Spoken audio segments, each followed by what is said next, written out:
It's ATP Finals time, and we've seen the two groups. This year, we're without Nadal, we're without Novak Djokovic, but we have some exciting young talents. The two groups are set. This is me and Ben's predictions.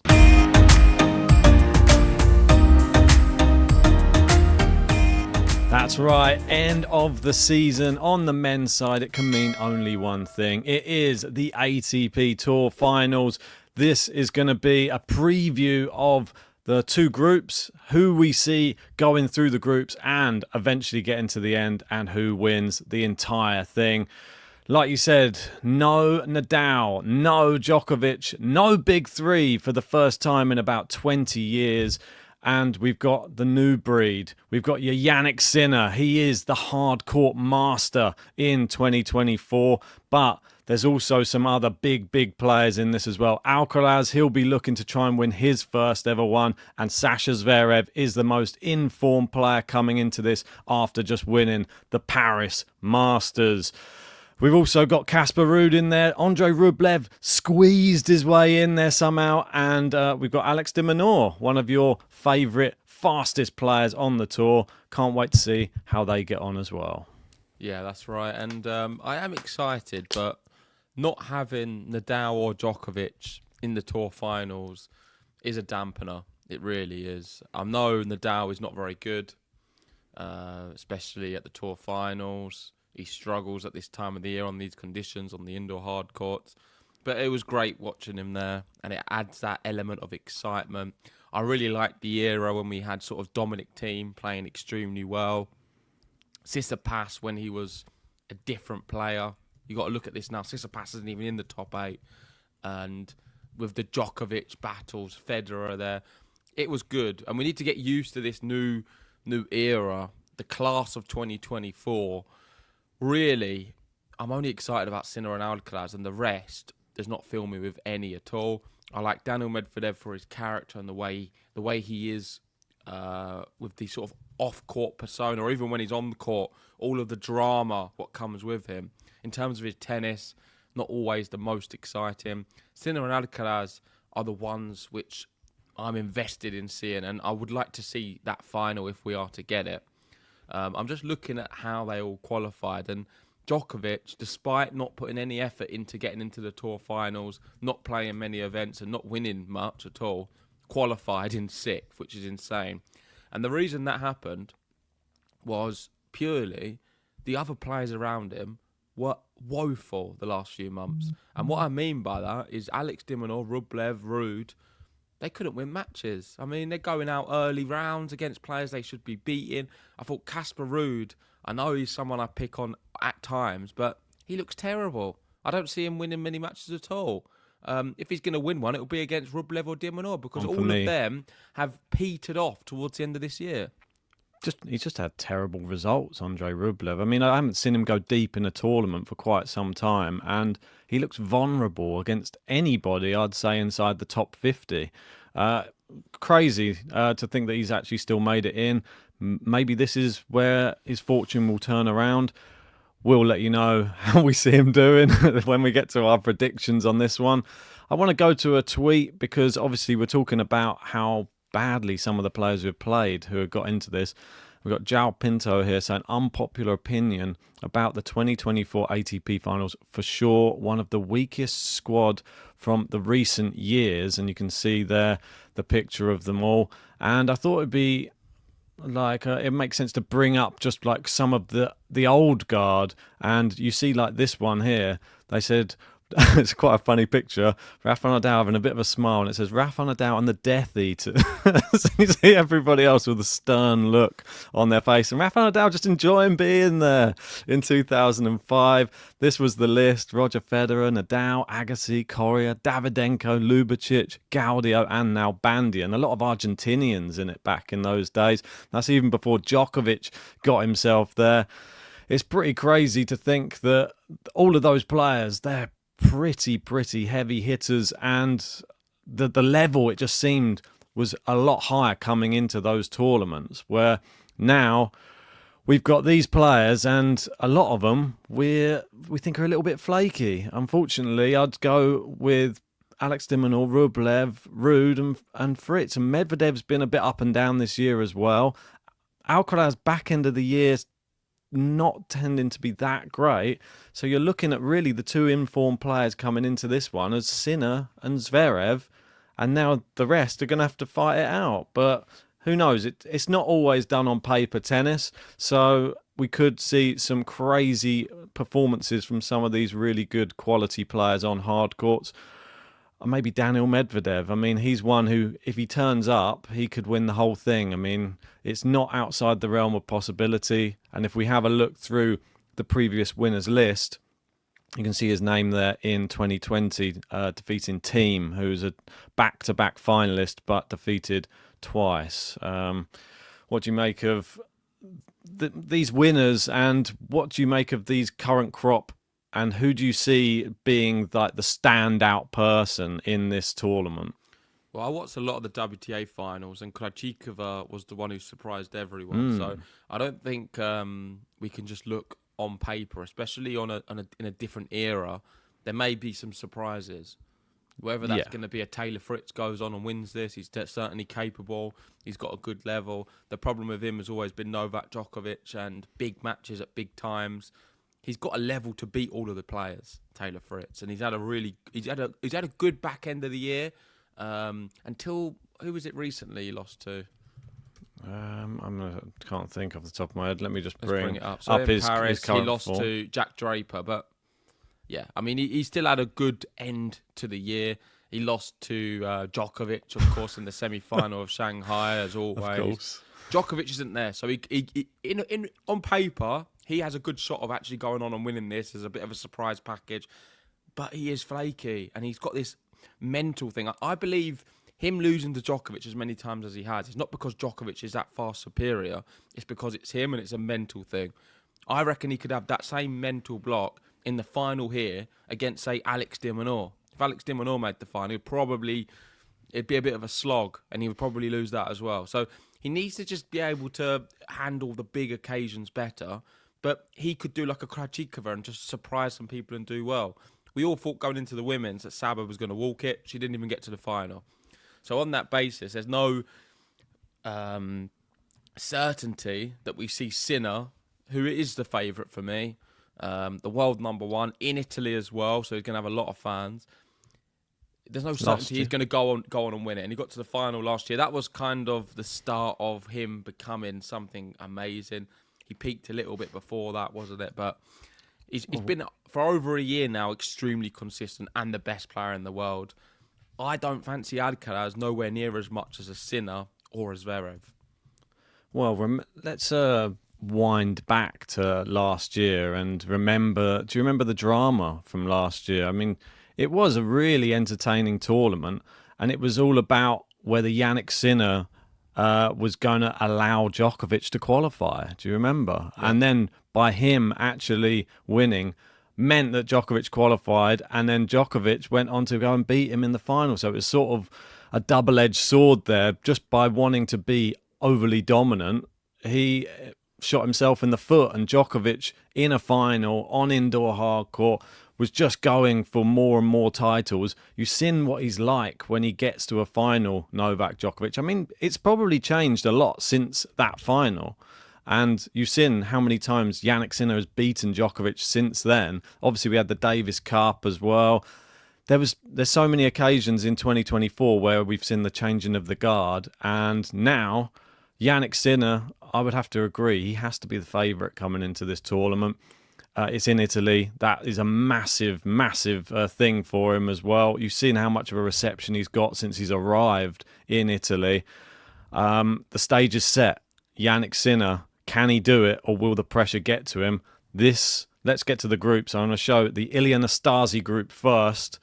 And Jannik Sinner, this is who he has in his group. It is Daniel Medvedev, Taylor Fritz, and Alex de Minaur. Yeah, this group, well, I think it's only fair if we look at the other one as well. Let's have a look at the other one quickly. This is the John Newcomb group. So we've got Zverev, Alcaraz, Ruud, Rublev. If I'm honest, I would say the Sinner group is tougher than the Zverev one. The reason being, Rublev and Ruud probably, you can put Dimonor up there as well, but I think them two they're not playing very well at the moment. They're super inconsistent. And out of everyone, I feel like them two have the ability to lose to a challenger player who's in form. Well, I'm not sure if any of the others would. That's the problem, isn't it? I mean, Rublev recently, he lost to Cerundolo, lost to Shelton, lost to Wawrinka, lost to Mensik, lost to Bu. Remember in China as well. He's been inundated. I mean, probably can't wait for this year just to end, if I'm perfectly honest. I'm hoping it doesn't end with a completely embarrassing performance at the Tour Finals. But then Casper Ruud is coming into the Tour Finals on a 4-match losing streak. He's lost to Griekspoor, Agut, Jordan Thompson, and now Benjamin Bonzi over in France. I mean, just couldn't be worse coming in. And that's not even all. He only beat Sonego, and before that, he was on another 3-match losing streak. So he's actually lost 7 out of his last 8. Yeah, Ruud is just... I don't know what's happened to him. He's just the pressure of knowing to qualify for this tournament. It was so easy for him to do. He had to just have a run in one of the tournaments. Just lost every match, pretty much. Yeah. Losing to... I mean, no offence to Bonzi, but an ATP 250 player at a push. Probably should be in the challengers winning them. So it's not a good look coming into it. And that's what sort of leads to this title of the video. People are clicking on it, wondering. Of course, we're going to be doing draws and the predictions and preview. But the video is this the weakest ATP finals we have ever seen? We spoke about it at the start. And I've just had a little look while you was talking at some of the previous 8 players in all of the last sort of 15, 20 years. I think it is. I really do. We've always had the likes of Murray, the Federers, let's read some other names, Davydenko's. So good. It was just a different level, I felt, before. And now, even Dominic Thiem, I think what he offered, a Grand Slam champion, there's not many of them in here, but he was able to do something very special against the top players. I wouldn't say, what are you going to see Ruud do against one of the big 3? Nothing. Team was going toe-to-toe and beating them. So that's why I hold Thiem a lot higher in my regard as a player than some of these players. And I think it is the weakest we have seen in my lifetime. Yeah, taking a look at the full crop of players there, I mean, one of the key things that you really need on indoor hardcourt as well is a big serve. That's the one thing that gets a lot of players out of trouble. That's the one thing you've seen from a lot of players in the past that have done well at the event. Casper Ruud doesn't have a big serve. Alex de Minaur, neither does he. Andrei Rublev in this type of form, not so much. I mean, you look at the other ones, Alcaraz, he can pull out big serves. I mean, you'd say those 3 are definitely the weakest players, but it doesn't mean that they're going to do the worst. Casper Ruud made it to the final here before, so that was back in 2022. That was a bit of a shock. Remember, we had player roulette. You had Djokovic, I had Ruud, and then you ended up winning it, and I was in the final. So I don't know how that even came about, that he managed to do that. So it just goes to show he can pull out a result. Do I expect him to do it here? I mean, his form would suggest no. Let's have a look at these groups in a bit more depth at the actual matches that they're going to have to play. So the first match, which is actually kicking off just in a few minutes' time, is Daniil Medvedev versus Taylor Fritz. And for me, that's the most interesting match in this group. So they've started it with the best match for me for who's going to be sort of second fiddle. That's what I'm looking at this. I don't want to be disrespectful, but Jannik Sinner, it says number 1 there. He's at the top of the group just because of the seeding, and I think he will stay top of that group. I think the only person there for me that troubles him could be Daniil Medvedev.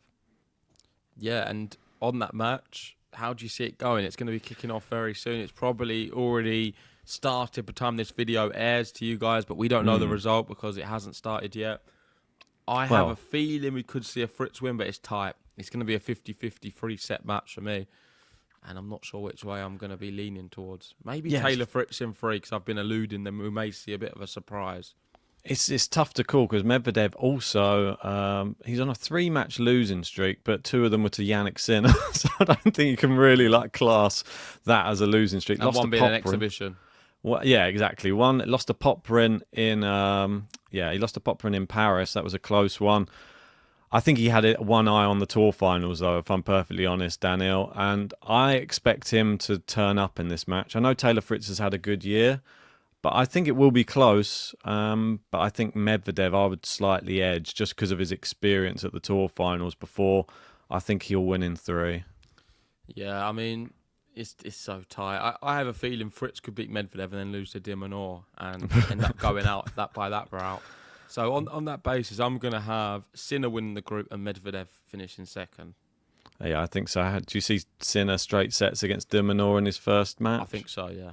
Yeah, I'm going to go with the same there. And on the other side, I challenge anybody to have a different 2 going through, because I think if you don't have Zverev and Alcaraz as your top 2 in this, I don't know which order you're going to have them in, but for me, it's a given.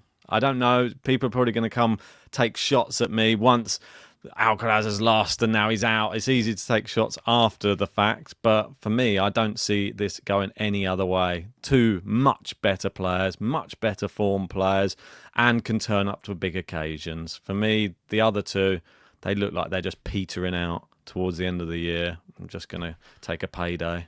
Yeah, probably a bit tired and fatigued. It is tough. Alcaraz, you can put in that category as well. Doesn't really end the year strongly. Never has done. On that basis, I agree. Zverev and Alcaraz go through, and I'm going to keep it in the order it is. I think Zverev will top the group and Alcaraz second. I'm going to agree with you there as well. I think I like the fact that they're not playing each other first. I think that helps, just makes it a bit more interesting, because then the second match will be against each other. The winners versus the winners, the losers versus the losers. Yeah, I think that it's going to be... We don't know that. They're both going to be winners. I think that they both will be. I think they beat... Ruud beats Alcaraz in straight sets. Zverev beats Rublev in straight sets. Ruud beats Alcaraz in straights. Wow. Yeah. Alcaraz, they play each other, and then I think Zverev beats Alcaraz. I think it'd be 2 tie breaks or something. I think Zverev's that good at the moment on the indoor hard, and then we'll just see Alcaraz clean up Rublev in the final match. I mean, that one might be the close one, though. We might see Rublev actually turn up and then maybe could take it to 3, but I don't think he's got enough, really, in the locker. Well, the sad thing about this is we won't get Alcaraz-Sinner in the final, and that would mean that it'll be an Alcaraz-Sinner semi-final and a Zverev-Medvedev semi-final.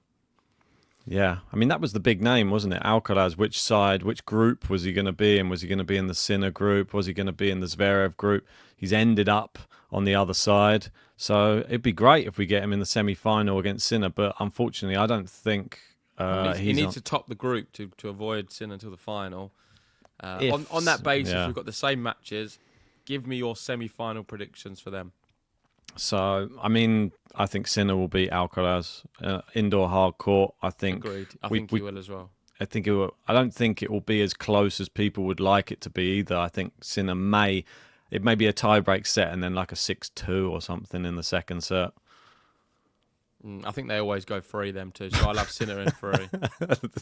That's what the neutral would like. Unfortunately, I think Sinner may just be too strong, and the crowd... Alcaraz doesn't do too well when the crowd's against him, and the crowd will be firmly for Jannik Sinner. So like Paris with Gaston. Exactly. Let's rewind a bit for that one. And then we'd have Medvedev, Zverev. That one's tougher for me to call. I don't know. Because if Medvedev makes it there, between those 2, I mean, we can have a look. I mean, Gil put out a good tweet just showing like head-to-heads for people in the tournament.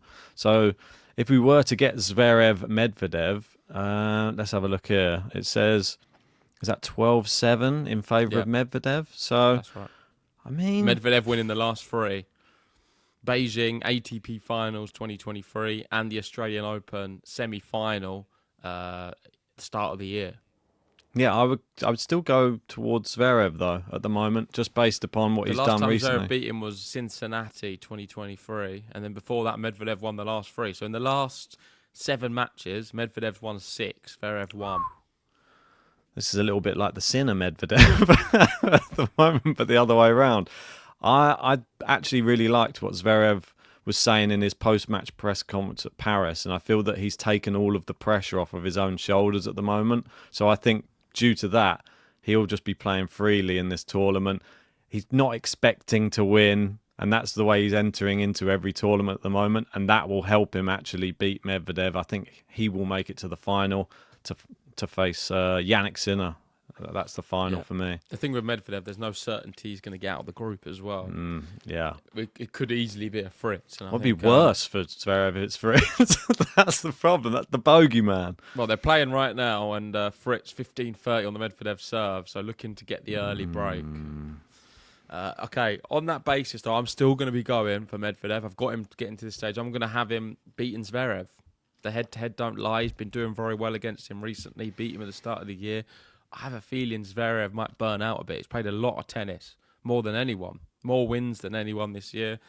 And on that basis, I'm going to have Medvedev beating Zverev, and we're going to get a Medvedev-Sinner final, which will only go one way. Jannik Sinner to beat Daniil Medvedev. Medvedev will be happy with that. Good points for him. Even better for Jannik Sinner. And that's how I have the ATP Finals finishing up.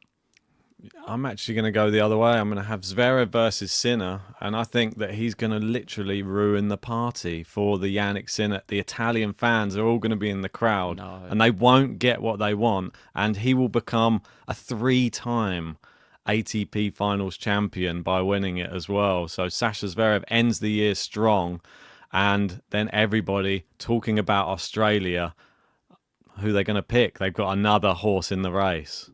Yeah. No, I mean, I just don't see Sinner losing this one. Yeah, it's tough. In Italy. He pulled out of the previous event, didn't he? Because he's focusing on Turin. I think he's fully fit now. No illnesses. He's ready to compete, and he's the poster boy, the world number one. And we don't know if he's going to play next year because he might get banned. So Jannik Sinner will be winning this year's ATP Finals. There you go.